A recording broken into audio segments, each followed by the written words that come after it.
Hello and welcome to Unbox The Podcast. I'm your host, Sahar Huneidi-Palmer, and today we're going to dive deeply into a personal and transformative topic, which is the stories we inherit from our ancestors, and also, more importantly, how they tie in to the foundational role that our body plays in our own transformation.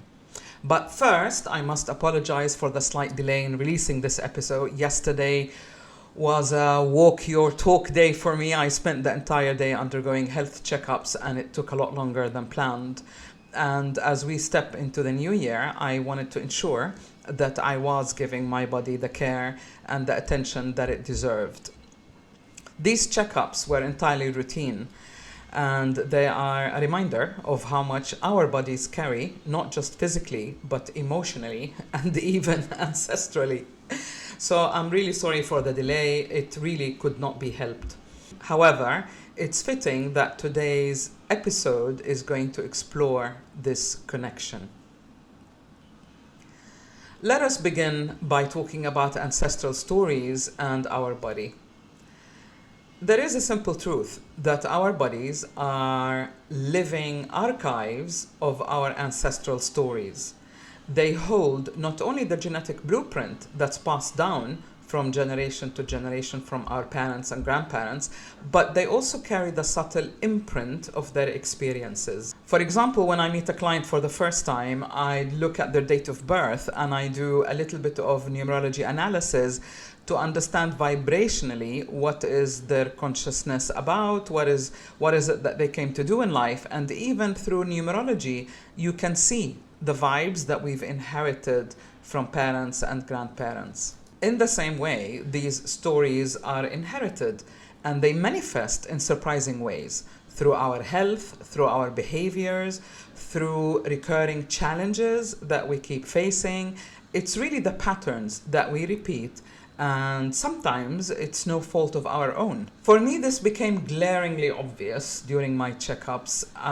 I was suddenly kind of struck of how much I loved both of my parents, so much so that I've developed diabetes like my father had developed in his old age, and I've developed high blood pressure like my mother did in her 60s, and I realized, oh my God, is that my body's way of honoring them? And I thought, no, this has to stop. This realization hit me deeply. It was a mix of awe and interconnectedness with our family and a sense of responsibility or taking on the challenge to break these cycles. And it is something that I had been working on for a while, and things are getting better measurably. So I'm really excited about having uncovered this theme or this ancestral inheritance, if you like.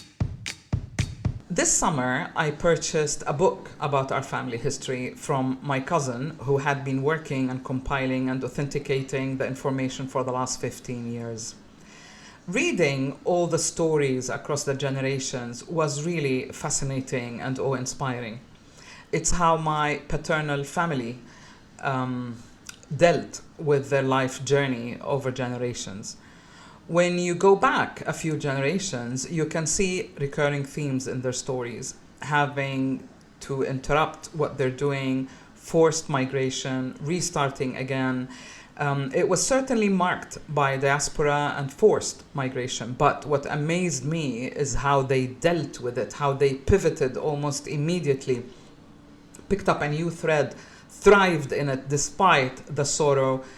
It was an undeniable thread of resilience, purposeful living. The women, for example, who left their country when they were really young and single, they didn't get married. Instead, they focused on in today's language, you might say on leaving an impact on the new generation, but really their focus was on supporting the next generation through education. So a lot of them volunteered in charitable organizations. Many of them became teachers and focused on establishing, again, organizations that can educate all these refugees and the children that were distraught by the diaspora. Education is a value that runs deep in our family. You might say an inheritance or a legacy that your father would leave you would be to educate you well rather than to leave money in the bank. The men ventured far and wide to wherever they could earn a living. Very often, they broke into uncharted fields. Some achieved remarkable feats, from competing in sports championships, even the Olympics, to working as scientists at NASA. Doctors, media people, they started TV stations, radio stations in various countries, which was back then really not what you did right away. Even they had pioneering roles, like the first women in an army, the first football coach in the country, and so on. Their stories of venturing into uncharted territories have become a source of inspiration for me. I realized that maybe this is the theme that I was playing out in my life journey, which is the resilience and the drive to explore uncharted paths. It may have been rooted in their legacy. Certainly leaving civil engineering and marketing and branding and going into psychic development and becoming one of the world's best 100 psychic was not in the cards for me when I started my life, my adult life. You're wondering about my maternal family? Well, that's a different story for another day. It's equally awe-inspiring. Now, let's reflect for a moment on what health patterns, for example, behaviors, beliefs, you might have inherited from your own family. Not just your parents, but look 2 or 3 generations back. How does this influence the choices you make today? How did it form the core values that you hold dear to you today? Because core values are also the gem or the center of what we value most in our lives, what we value doing or achieving in our lives, and therefore they become our drivers. Let's talk about the body as a foundation for transformation. In the Unbox methodology, we talk about the 4 dimensions of change, which are body, emotions, mind, and accountability. Today, we're focusing on the body as a foundation for transformation. Why? Because it is through the body that we experience life. It is the vessel for our emotions, expression, our voice, the processor of our thoughts, and the executor of our actions. When we ignore our bodies, it's kind of like you're ignoring the upkeep and maintenance of your car. Then things go wrong. It's through neglect, poor habits, failing to listen to the signals, we gradually disconnect with our body, and the body begins to suffer health-wise. And also stored memories such as traumas or bad experiences, negative experiences, if you will, that we didn't have time to process. They get stored in your physical body. Think about it, when you're really scared, you kind of like, you go like that. And with that breath, the memory, the fear, the trauma gets stored physically, sometimes in muscles, sometimes in organs. But when we nurture and align our bodies, we create a stable foundation for holistic growth. For example, when I get invited to join my girlfriends or my family or to go somewhere, my body feels heavy. It doesn't want to move. It just wants to stay at home, lie down on a sofa and read a book, and then I do that. Sometimes I feel super energetic. My body wants to go out, wants to go to the beach, or wants to go for a walk, or whatever it is. I listen to my body. It's so important to honor what your body wants to do, how it wants to unwind, and it's important to feel responsible to you having to recharge it, because your body has, as I said, a different energy from yours. It's kind of like the car. It has its own mechanics, and you have to keep it well maintained in order to perform well. So here are 3 practical strategies or insights into connecting with your body. The body has a rhythm, so you need to rest and recharge. Make rest a priority, whether through quality sleep, moments of stillness during the day, whatever it is that you need, but factor it in your day. Number 2, move with intention. I remember teaching my mom and my aunt that with every step they make to focus on pressing down on the heel, sole, toe, heel, sole, toe. it helps to anchor you, be aware of where you're walking, how you're walking, what's the posture of your body. Are you stretching? Are you going for a stroll? Is it a brisk walk? Or any movement basically is nurturing, but become aware of how your body moves. I remember times when I was in the corporate world, I'd walk around so rushed that my head is almost a foot in front of my body. That's not good, guys. So just become aware and move intentionally and nurture your body through movement, dance, sport, whatever pleases your body. And finally, listen and respond. Pay attention to the signals, the hunger, the fatigue that you feel, the emotional reactions that you express kind of in spite of yourself. This is all indications of memory that is not processed, that is stored in your body. Apart from hormones and so on, being triggered like by hunger or whatever, I'm talking about like suddenly an outburst of emotions or sudden anger or sudden, not necessarily sudden, but repeated aches and pains within the body. I remember, for example, when my father passed away, my right shoulder hurt for no reason, and it kept hurting at the same time every year for 3 years. And this is when I noticed the pattern, and I thought, oh my God, what is going on? Any signals by the body, listen to them and honor them. Food that you don't feel like you want to eat anymore. Notice how your taste or the flavors that you enjoy change also over time. This is an indication of what the body needs in order to regulate itself, if you like.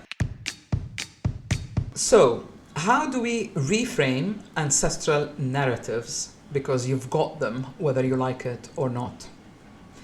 These narratives are not set in stone. Think of it as a vibrational theme, as a potential, as something that you carry that needs to be either integrated or processed. But we have the power to acknowledge them. And I think the first step of holistic healing, if you will, or holistic therapy is to acknowledge what you're feeling, to acknowledge the facts. Our brains are so afraid of facing the truth because it's threatening. But when you face it, the fear disappears and then your brain begins to think in a different way. So you have the power to acknowledge them. That's the first step. And then you can reframe them, creating a new legacy. For example, start by identifying the inherited stories. Mine is sudden move, shift, forced migration, forced end of something and starting something else. It's like a recurring theme over generations. Reflect on key narratives that have passed down in your family. For instance, were you told that we are a family of hard workers? Or perhaps our family has always struggled? Or even our family has never done that? Such things are ancestral themes. The other thing you can do is to reframe the limiting narrative. Choose one story, for example, that feels really limiting, and ask yourself, how can I rewrite this narrative to empower myself? For example, instead of our family always struggled, reframe it as my family has faced challenges and I am building on their resilience to thrive. And finally, create a new legacy. Decide what stories you want to pass down to the new generation or to generations that follow. How can you embody this new narrative and live it out in your daily life?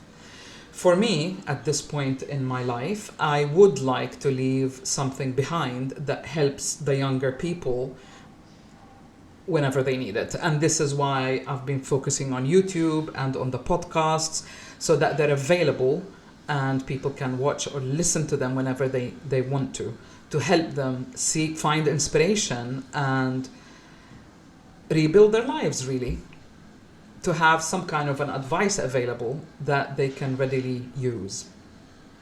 I also wanted to leave all that journey of demystifying the enigmatic, which is really my books. So for me, it's about leaving something behind that can impact, ease, add more, whether it's knowledge or experience, to the next generation. So for me, rewriting my story on the health front means breaking those health patterns.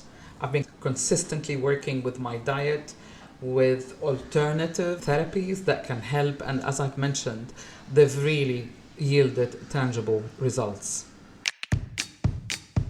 Rewriting the narrative means taking proactive steps to nurture. For me, it's my body. For you, it's to nurture whatever was limiting, to change it into something that can be inspiring, at least to nurture your growth. For me, rewriting my story as far as my health is concerned meant breaking the health patterns that I've inherited while honoring the love and the closeness that I shared with my parents. It means taking proactive steps to nurture my body and to live with intention. Our ancestor stories are gifts, even if they are challenging. They remind us of where we come from and offer us a chance to change where we choose to go. By understanding and reframing these narratives, we can honor the past while stepping into our own power and creating a brighter future. So, I ask you again, what inherited story are you ready to rewrite today? Reflect on that, take a small step, and remember that your body is the foundation for all the transformation. It is through caring that you create the energy and the alignment needed not only to rewrite your story, but to live the life that you're meant to live and to be authentic. Thank you for joining me today on this journey. If this episode resonated with you, please subscribe. Most of my listeners are not subscribers. And if you find it useful, if you think someone would benefit from it, please share it with them. It's just good karma. Until next time, I'm Sahar Huneidi-Palmer, wishing you health, harmony, and transformation.